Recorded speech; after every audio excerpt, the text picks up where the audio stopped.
swamp in Washington includes banning all former members of Congress from lobbying for 5 years once they leave. But the Speaker of the House, Paul Ryan, is not on board. During a town hall over at CNN on Thursday, Ryan described Trump's proposal as, quote, dangerous. Would a lobbying ban really imperil this country, or is the real threat to the personal wealth of lawmakers? Joining us now, the co-host of The Five and one of our favorite people, Kimberly Guilfoyle. Kimberly, it's great to see you. Hi, Tucker. Great to see you. So I don't want to pile on the Speaker of the House, whom I think is on the right track on most things. Certainly. But Donald Trump was elected in part to clean up Washington, which is self-evidently corrupt. Voters believe that. I live here. I can tell you they're right.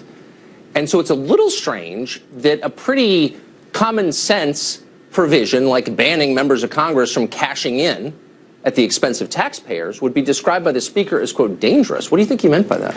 Yeah, I think it's a little bit disconcerting, isn't it? Because, you know, Speaker Ryan is someone that I admire. I'm sure that you admire. I think that he has the best interests of the country at heart.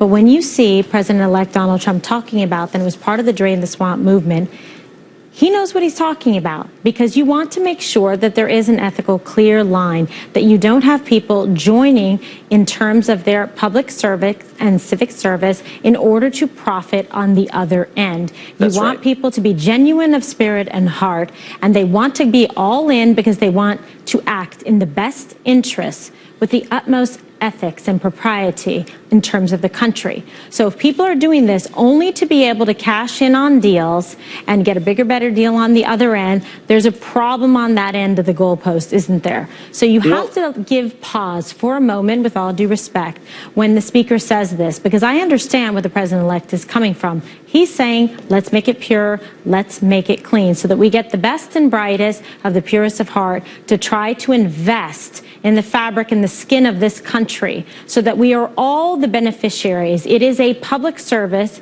and it is deemed as such for a reason. Well, of course. So here, just to be fair, I want to read the Speaker's words so our viewers can assess them.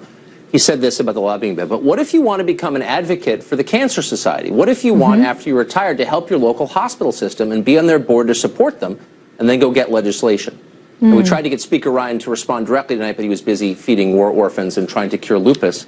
So he wasn't here, of course, to respond. Nice touch. But that, with respect, that's ludicrous. I live among lobbyists, nice people. They're not there to help the Cancer Society. They're there to get rich, which is their right, of course. But let's not pretend that this lobbying ban would put a lot of these guys out of the Mother Teresa business, because it wouldn't. No, let's be honest. It may be a little bit of like a delay in the game, like sort of like a little bit of a temporary rain out, but it wouldn't preclude them from being able to benefit in the future. And of course, in a free and democratic society, that is what we want. We want people to be invested in this country, to dedicate themselves, to give a public service, and then, yes, we want them to be able to provide for their families on the other end, but with due measure, and to be circumspect in terms of how they proceed on that path. And I think that is the intent of what the President-elect is saying. And I think also, as a realist, that Speaker Ryan is saying, look, people need to put bacon on the plate, Tucker. Well, yes, but the effect comes at our expense. I mean, that's why all those mandates are in Obamacare. That's why everyone but me and you is enjoying some sort of esoteric tax break that allows them to buy a new plane. I mean, it's lobbyists who are doing that. I'm sorry, it's true. Kimberly? No, but you're right. Yeah. There's lack of purity in the process. We shall cleanse. We shall cleanse. I hope they do. Thanks a lot, Kimberly. Great to see you. Always a pleasure.